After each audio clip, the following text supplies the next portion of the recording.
first glance, it seems to be exactly what this nation needs at the moment, a country more divided than ever. And one filmmaker creates a documentary that wonders what this world would be like without an America. Some would call it exactly what we need. Others, however, see the film as being more than a little subversive, armed with a final message that slams the current administration and even might be brainwashing young minds. Add to that a state senator who wants to make it mandatory for every student at certain levels to watch this movie, and you have the beginnings of a discourse. Welcome into MidPoint, veteran filmmaker, writer, and producer of the film in question, America, Imagine a World Without Her. We welcome Dinesh D'Souza back into the show. And the Florida Republican who wants to pass a bill making it mandatory to watch in schools, Senator Alan Hayes. Gentlemen, thank you so much for being with us today. Good to be with you. On the show. Senator Hayes, let me start with you. Why do we need a law to have a film shown to high school students? That's one way to make sure that every student, in the way the bill is going to be written, every 8th grader and every 11th grader in Florida will see the film, to see the other side, to correct some of the errors that they've been taught in their school system thus far. What are the errors then, in your opinion, that they've been taught? Well, the very leftist, anti-American, what I consider anti-American, the views that have perpetrated the ugliness of America. And candidly, we lost you there for a moment. I'm going to see if you're still there, because the last word I heard was candidly. What did you mean after? What did you say after candidly? Okay, we're going to go ahead and see if we can get the congressman back. Dinesh, let me go to you while we have a moment here right now. What is your opinion then of a congressman basically trying to take your film and make it mandatory to view? Because let's be very frank here. Your conversation, or your film, I should say, is not viewed by everybody as being completely down the middle. Right, but neither was Al Gore's film An Inconvenient Truth or Michael Moore's film Fahrenheit 9/11, and those are routinely shown in schools as an educational tool to illuminate people and to foster debate. So look, when I first heard the word mandatory, I flinched, but then I realized that this is not college. At the college level, you decide what courses to take. You can sometimes decide what books you want to read. But at the level of schools, the school is going to tell you everything is mandatory. All the courses you take, all the books you read are mandatory. And all that Senator Hayes is saying is, listen, if you're going to get the left-wing story on America, it's going to foster intellectual diversity and debate to hear the other side. All right, now let me get it from your opinion. I'm going to go back to the senator here in a moment, but when you talk about the other side, what, in your opinion, then, is being taught that is so wrong? Well, what's happened is that since the 1960s, a kind of new orthodoxy has emerged. I call it America the Inexcusable. Now, this is presented as history, but it's not history. It's going through the facts, selecting the facts that support the idea that America is the bad guy, and presenting American history, starting with Columbus, continuing through the founding, as one series of uninterrupted crimes visited upon the poor, minorities, women, Hispanics, African Americans. We stole the nation from the Native Americans, and so on.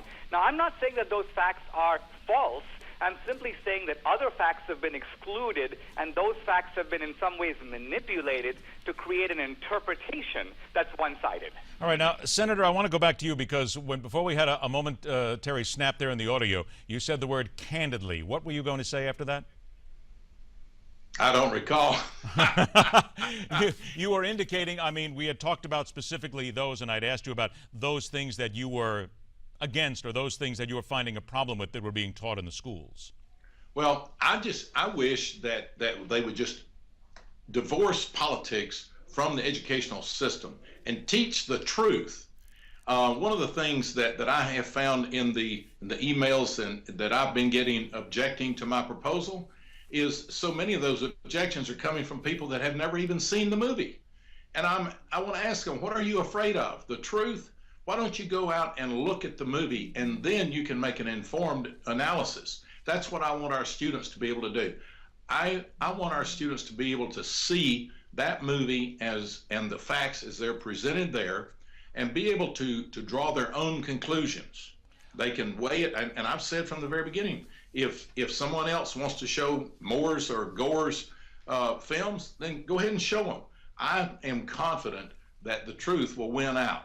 So you wouldn't have a problem then with a school, if you wanted to make this mandatory, with a school taking America and then perhaps showing one of Michael Moore's films or An Inconvenient Truth on the same day or as part of the same lesson? That would be fine with me. What do you think then would be the reaction of the teachers? Because aren't we then digging then into the school systems, the school officials themselves, and those who say, wait a minute now, we are the ones who basically decide what's here? Well, I think that the school teachers and the administrators need to understand they're working for the people of the state.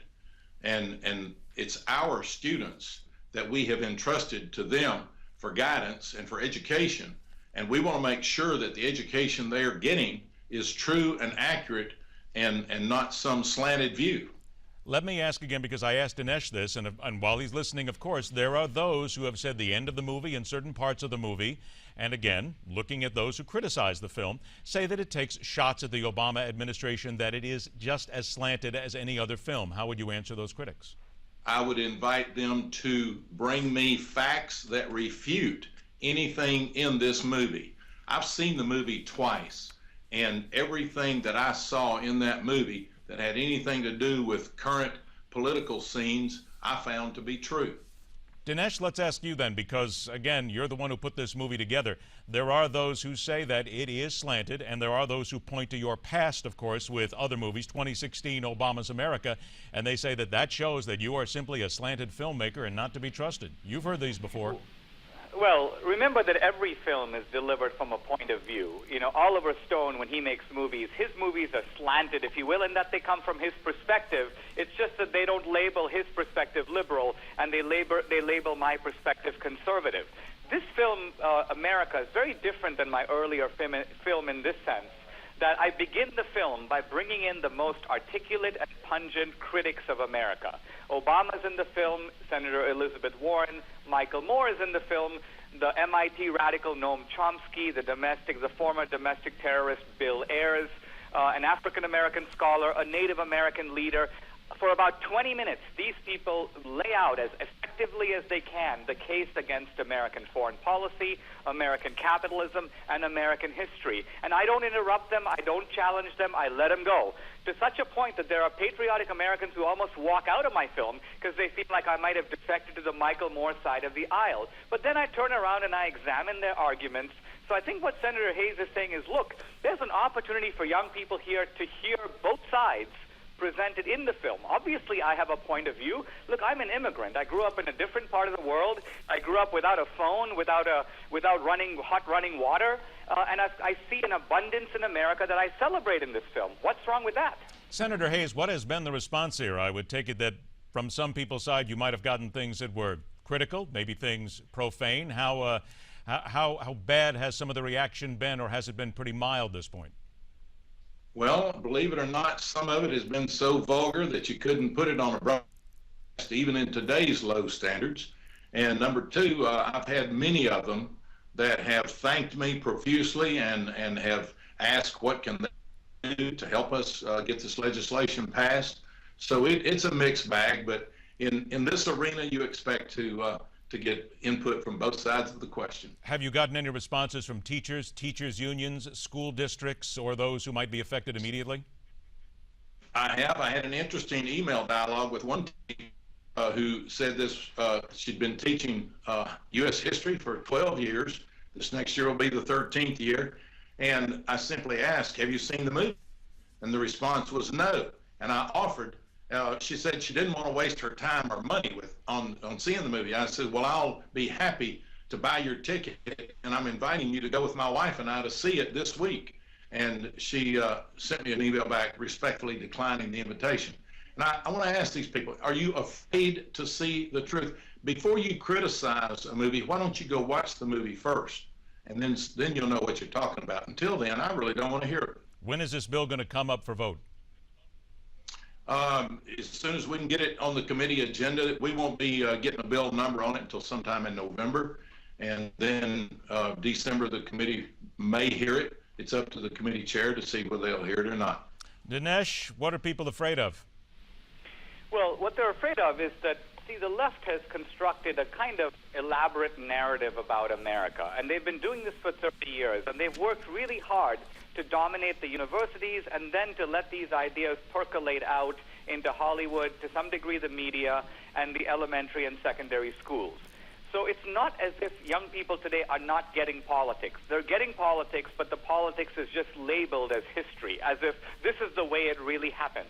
Now, I challenge that narrative in the film. And I think what's beautiful about this is that whatever your politics, it's really nice to see a different point of view, right up in your face, so you can say, wait a minute, is America unique in having slavery, or is America unique in fighting a great war to end slavery? And we are what going other to have country fought a great war to do that? We are going to have to end it there. We're all out of time. Dinesh D'Souza, Senator Alan Hayes, thank you so much for joining us. We will follow up on this story, Senator, and we'll see how things go down the road. We thank you both for your time and your comments. All right. Thank you.